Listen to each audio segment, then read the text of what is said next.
dos servidores municipais. E, ao passo em que ele apresenta isso, aí surge uma indagação. Essa é uma indagação de forma lógica. Quem teria determinado ou induzido o secretário Flávio Romero a retirar recurso do Fundeb para saldar a folha de pagamento? Quem é esse sujeito oculto? O professor Flávio Romero teria essa competência? Ou teria essa iniciativa de dizer assim: secretário, eu estou vendo aí que vocês estão apertados, estou vendo aqui não sei de onde, eu quero tirar um dinheiro do Fundeb para passar para a folha de pagamento. Então, de quando em vez eu vejo alguma matéria muito bem feita e reproduzida com o objetivo de aplacar algumas denúncias formuladas e claras, e que alguém foi absolvido no tribunal, no Supremo Tribunal Federal. Ora, eu tenho visto essas defesas. As defesas, elas não contestam os fatos. Elas só dizem: olha, não fui eu. Foi o secretário A, secretário B. Ele é absolvido, mas os secretários são processados. E aí o secretário um dia vai parar, refletir e pensar se vale a pena sofrer um ato que ele foi induzido ou talvez até coagido a praticar. Então são fatos dessa natureza que a gente louva e muito essas delações. Elas são muito importantes ao processo de elucidação desse tema terrível que é a corrupção no Brasil.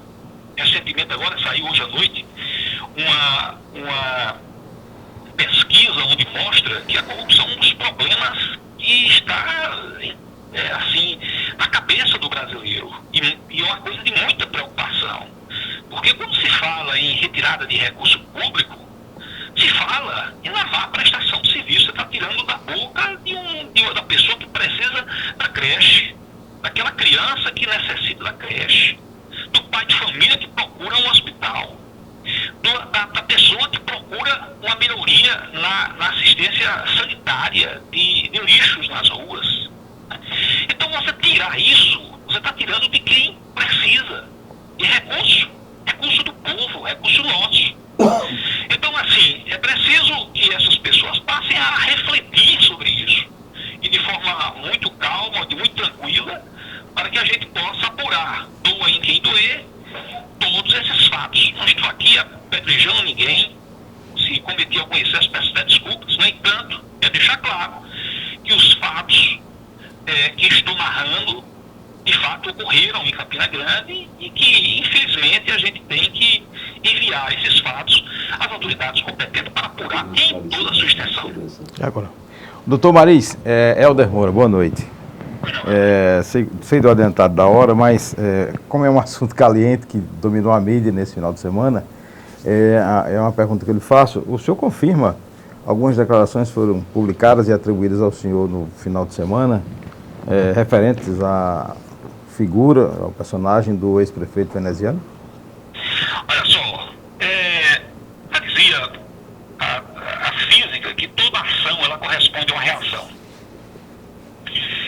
Interessante é que se publicou um print de uma informação que eu passei dentro de um grupo fechado.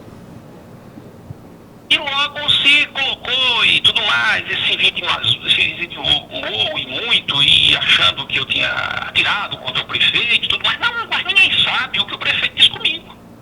Né? Ninguém sabe que ele pegou uma rádio que tem um alcance de quase 10 mil pessoas e foi para a rádio e disse textualmente: meu nível de preocupação com essa questão do cheque é zero. Eu votaria até porque o procurador tem uma fixação por mim que só Freud explica. Eu sou muito bem resolvido, diga-se de passagem. Essa matéria é requentada. Então, assim, ninguém sabe o que esse cidadão falou comigo.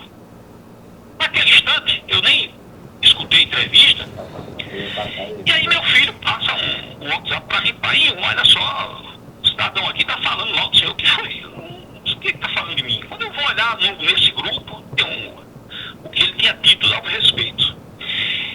E em retorção, imediatamente aquilo, eu desferi algumas palavras também jocosas em relação a ele, já que ele duvidou disso aí, né, que eu tinha fixação nele, eu também joguei algumas coisas para ele refletir. Né? Claro isso também vem com um tom jocoso, obviamente, sem querer atingir ninguém mais. Eu também tinha naquele instante quem é a pessoa, que é um homem, e vai no trânsito, o cara chama isso, daquilo com ele, e ele não faz a réplica de imediato. Isso é comum, isso é natural, eu sou humano. Eu tenho as minhas limitações também, eu tenho coração. Você escutar uma injusta agressão a uma pessoa e ficar calado? Eu não sou disso. Tem réplica. Se alguém, num jogo de futebol, diz que você é aquilo, não quer que você diga de imediato, não, eu sei que é. Não foi isso. Então o senhor confirma... O senhor confirma... Eu fiz isso com um grupo fechado. Sim. Um Araponga pegou essa informação. Araponga. Jogou para o Carlos Magno. O Carlos Magno jogou para o Tião Lucena, que fez um showzinho lá dentro, dizendo que eu era advogado disso, daquilo, outro, para aí. Bom, então assim, eu fui provocado. O cidadão me acusou, como se dissesse, olha, Maria está fazendo um trabalho contra mim. E quando eu acusar outros, fizer outras acusações, não dê mais atenção a ele. O objetivo era descredenciar a mim. Eu não tenho nenhum problema, nunca tive problema com esse cidadão. Eu fiz em épocas passadas, advogado não deve ser confundido com parte. Eu não sou parte em processo. Eu fiz aquela denúncia ao lado do Ministério Público, naquela questão do cheque do Fundo Municipal de Saúde, em conta de campanha, e ele foi condenado aqui no primeiro grau. Um relator do processo, que estudou o processo na íntegra durante 1 ano e pouco, e deu a condenação dele. Só que um advogado, nomeado por Dilma, deu um voto e mais 2 juízes do tribunal absolveu. E enfim, ficou por isso mesmo. E aí todo mundo acha que eu tenho uma boa com ele. Não tenho nada contra esse cidadão, amigo. Ele que vive a vida dele, pode ser candidato a Papa, a presidente da ONU, a qualquer que ele quiser ser. Não tenho nada contra esse cidadão. Eu sou aficionado mesmo, é contra corrupto. Eu sou a procura de preservar, eu sou focado no resgate do erário público. Eu sou, sim, se existe uma irregularidade, e que eu vejo que tem irregularidade, e vejo que tem consistência, e a denúncia chega de forma como chegou essa questão do cheque, não é nenhuma faculdade minha, não, isso é uma obrigação minha fazer esse trabalho. E dizer que todos devem tomar conhecimento, é claro, as informações que tramitam na Procuradoria, em qualquer órgão, se não tiver segredo, que não tem segredo nesse caso, são públicas, as informações são públicas. Então, assim, jogar para mim que eu estou querendo tirar a elegibilidade dele, ou ele está com receio disso, daquilo, outro, ou fazer mise-en-scène comigo, né? Olha o que o procurador Maris fez. Sim, foi o que ele disse comigo. Ele fala alguma coisa, eu não falo nada com ele. É assim. Gilvan é quem entende mais dessa área de Freud, de fixação e tal. Gilvan Freire é quem entende mais desse negócio de Freud e tal, de fixação. Agora eu vou dar, doutor, agora eu vou dar um conselho aqui como amigo. Eu acho que o veneziano devia se preocupar mais com essa enxurrada de processo, porque vai ser difícil ele não ser pego não. Vai ser muito difícil. Eu não sou advogado, eu sou só um curioso, mas o pouco que eu conheço, eu acho muito difícil o Supremo ficar perdendo o tempo dele todo só em absolver. Ficou claro aí que não absolve, tira ele dos processos, porque os processos continuam, mas vai chegar uma hora que o Supremo vai cansar e ele também vai ser condenado. Não tenho a menor dúvida disso. Beleza.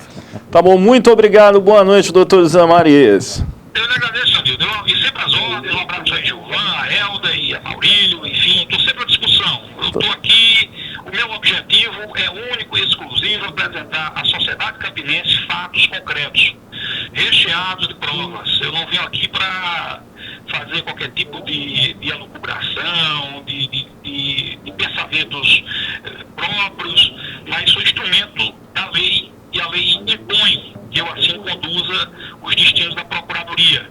E farei isso quantas vezes forem necessárias. Chegando denúncia, nós estaremos entregando aos órgãos competentes. Um abraço para vocês, boa noite. Um abraço, boa noite. Bom, só alguns esclarecimentos para quem está assistindo o programa gravado,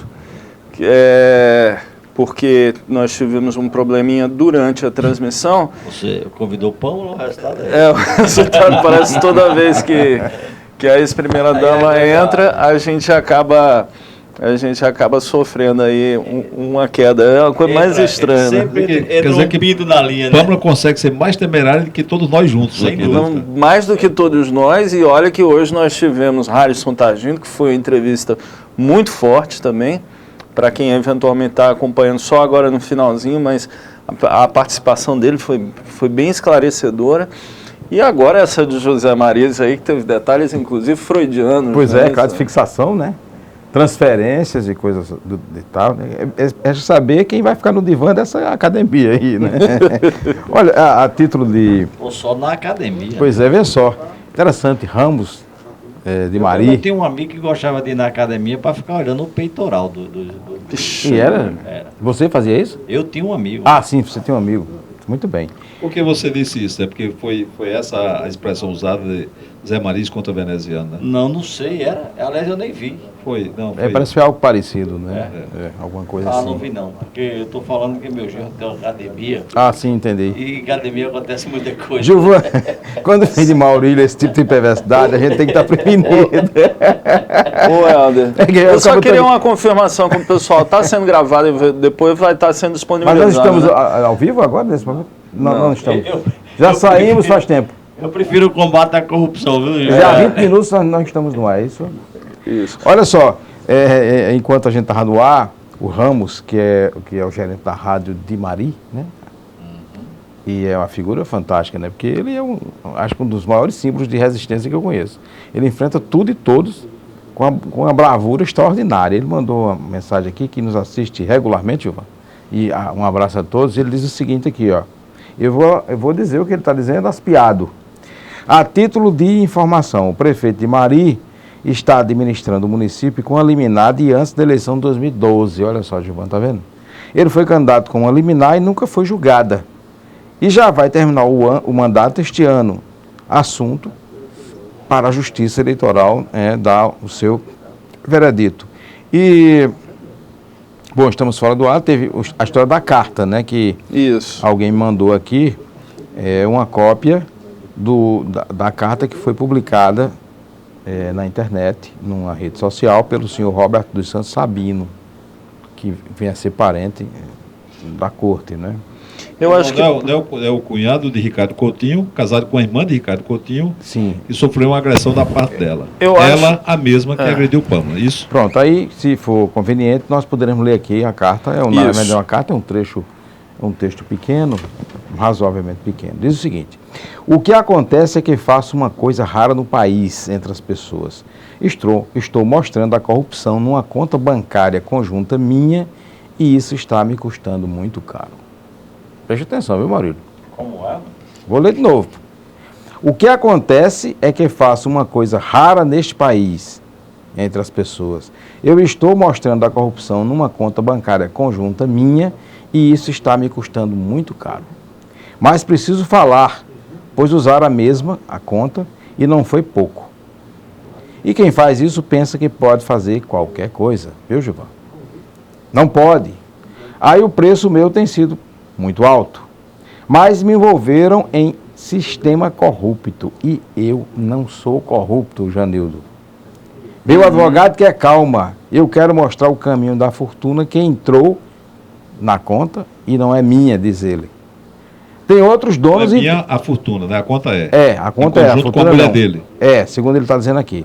Tem outros donos e interesses. Quero transparência. Já sofri um grande ataque de agressão, que foi o caso, de fato, da agressão física.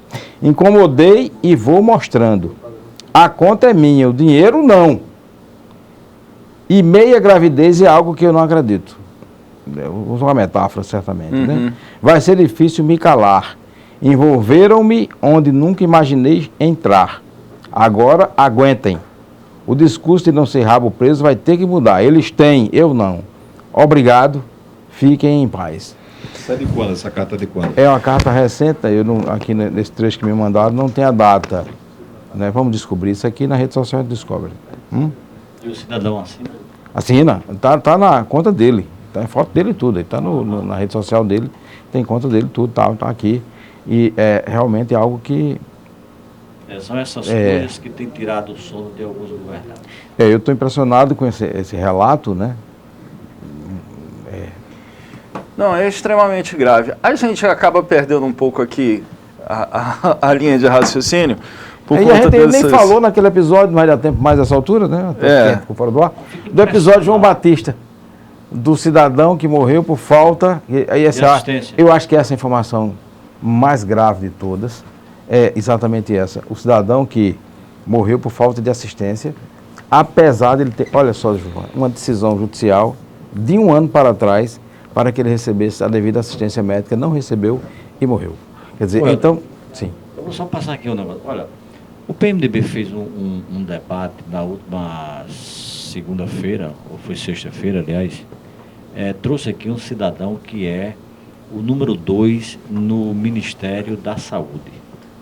Foi uma coisa fantástica. Sim, lá no Você CRM, sabe, né? que eu não gosto muito dessas coisas, mas... Do CRM. É muito ilustrativa e muito explicativa essas reuniões.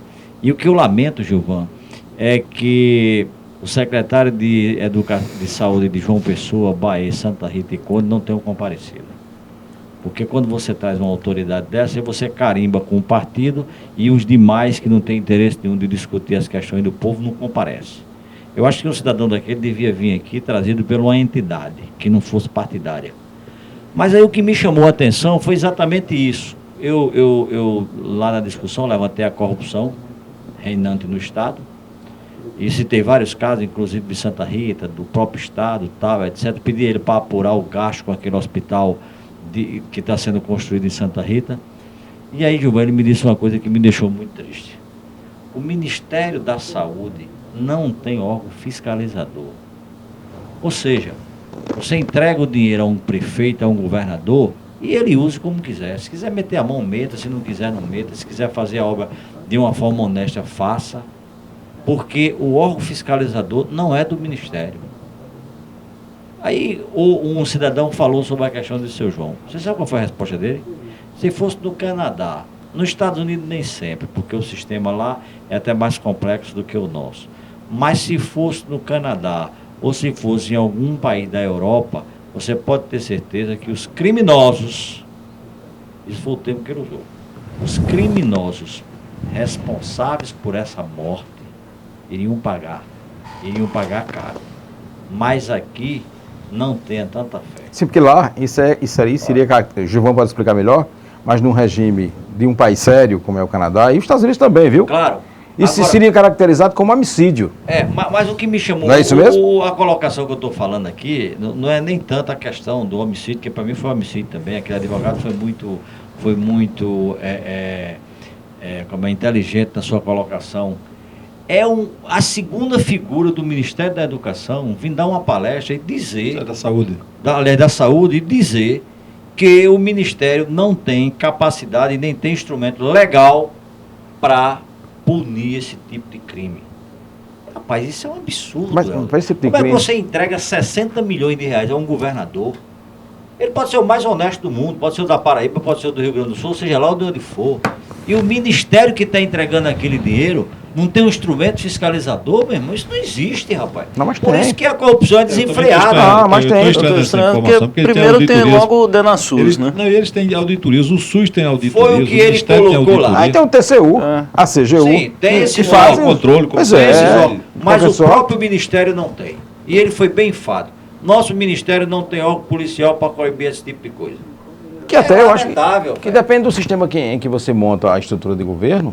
Se você tem um TCU bem aparelhado e capaz de fazer essa fiscalização... Mas como um TCU com o Vitalzinho, você acha que um TCU com o Vitalzinho, vamos ser sinceros, com aquele presidente, com o filho dele fazendo todo tipo de negociata, você pode confiar numa instituição dessa, meu irmão? Ora, cada ministério devia ter o seu órgão policial, velho. Cada um. Daqui na Paraíba começaram... Não pode ter função policial na administração, a não ser no órgão estatal destinado Então vamos deixar roubar, Não, falta controle e falta também interesse em controlar. Mas sistema de controle, quer dizer, falta o controle porque não há interesse e às vezes não há gente suficiente para fazer isso, mas que tem institucionalmente, o sistema de controle tem. E o remédio para tudo isso é a transparência, que infelizmente é o que acaba todas as vezes. Não cumpre uma decisão judicial e fica por isso mesmo, não cumpre uma decisão judicial e fica por isso Quer dizer, mesmo. passa um ano É a justiça O que cidadão tem poder. implora pela vida. A justiça sim é essa que tem poder de polícia, essa tem capacidade de intervir. Um governo que compra jornalista a peso de ouro, tá certo? Que gasta milhões com empresa para divulgar o que não existe. Um cidadão é assassinado porque pediu pela vida dele várias vezes na televisão de maior audiência do estado da Paraíba. E o governo pouco está se lixando para isso, meu irmão. Chegou a perder um braço, né? Tem um braço Pouco amputado. está se lixando para isso. Bom, Eu acho que esse foi o fato mais mais marcante semana, dos últimos dias, porque a gente está tratando de uma vida que poderia ter sido salva. Se não fosse... Centenas, né? O Jornal da Paraíba traz aí uma série de pessoas que estão na mesma situação dele, esperando transplante, esperando um atendimento, isso, aquilo, outro, tal e tal, e nada é feito. Será que o governador sabe disso aí, Janildo?